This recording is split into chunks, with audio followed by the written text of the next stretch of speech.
Welcome back for another Derek Discussions. I'm here with my cousin Ryan Lamb. We're here to talk about Prudential Center Enhanced Security.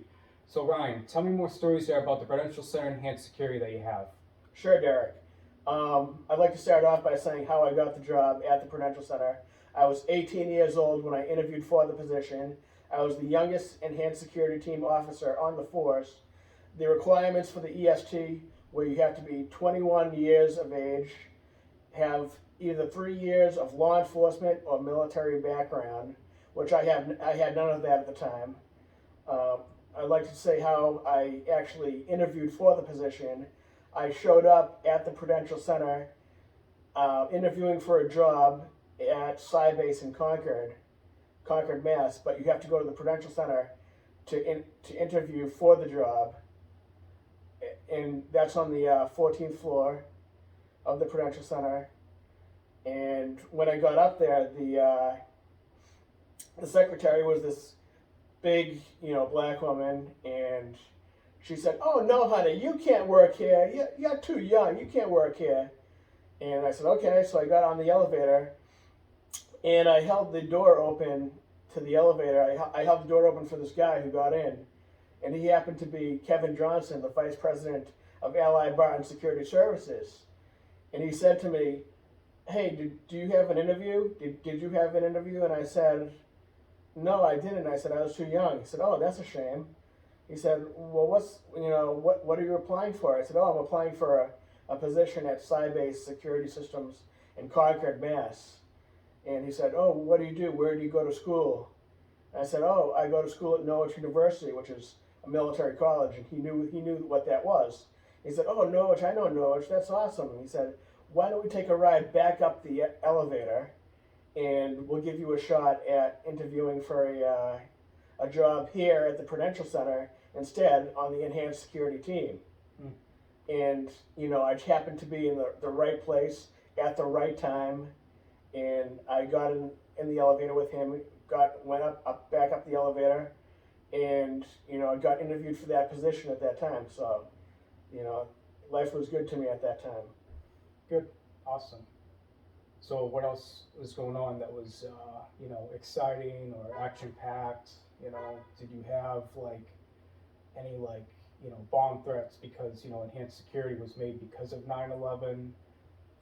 Well, you know how I do the vehicle inspections at the 111 in Prudential Center loading docks. Yes. Um, well, I was doing vehicle inspections at the 111 loading dock, and a contractor came through, construction guy. He came through with his truck, and I stopped the vehicle. He rolled down his window and he said, "Oh, I've got 100 pounds of C4 in the back," and he laughed like that. And after 9/11, when the enhanced security team was implemented, you don't do that stuff. You don't joke around about that stuff because you can get arrested. Right. So I told the guy, I said, "You know what?" I said, "Why don't you pull over right here?" And I radioed for the captain and the incident responder to come and meet me at that place at the 111 loading dock. And they met up with me, and they told the guy, they said, "You do that again, you'll be arrested."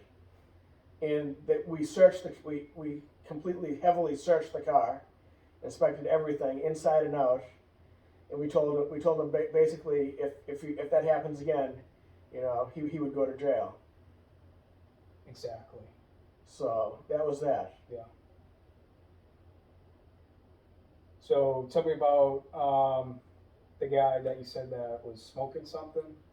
Well, back then, around when I was working there, around 2004, 2005, weed was illegal, and I caught a guy smoking weed in the garden, the back bay area, outside where the stairs are, and I just walked up to him. I said, "Sir," I said, "in your house, that's fine. Across the street even, but not here on Prudential Center grounds." Right. It wasn't a big deal, Yeah. but it was big enough to. Get him in trouble. That's right. Yeah. But you were looking out for him. You gave him a little warning. Yeah. Yeah. That's good. Weed's not a big deal anyway. Right. Now tell me about your buddy. Dan. Oh, Dan DeVito was the director of security at the time, and this big fat Puerto Rican guy, and he likes to get in people's face sometimes. When I was working at vehicle inspection checkpoints, he got out of the car and he was pushing me around, and I couldn't do anything back because he was my boss, and he ended up getting fired. He was stealing. He was stealing gas from. He was using the gas card for the cruisers. You know, you buy gas, the gasoline card. He was using that for his own cars. So he's getting a lot of money in gas for his own cars. And he was also having sex with the office division girls that worked there. Very corrupt. And I would be driving in the cruiser, the Prudential Center cruiser, and he'd be in the passenger seat. And he'd be yelling out the window in Spanish to these girls on the street. Hey, mamacita, you want to get with me? You want to come over here? Come on, mamacita, I'll make you, you know. And I said, sir, we're in the cruiser. We're in the cruiser. I'm sorry. I didn't mean that. I'm sorry. 2 minutes later, yelling at girls again. You know. Yeah. So he was corrupt. He was very corrupt. But yeah, he was fired. Karma. Yeah. Yeah. Now, tell me about your inspection that you had. You know, that one that you didn't talk about from the last video. Well, I pulled over this car. There were like 4 girls in the car, and I asked them to pump the trunk, and they pumped the trunk. And she said, "You're going to be embarrassed, or we're going to be embarrassed about all the what's in the back, what's in the trunk." And I said, "Okay." I said, "Should I put my gloves on then?"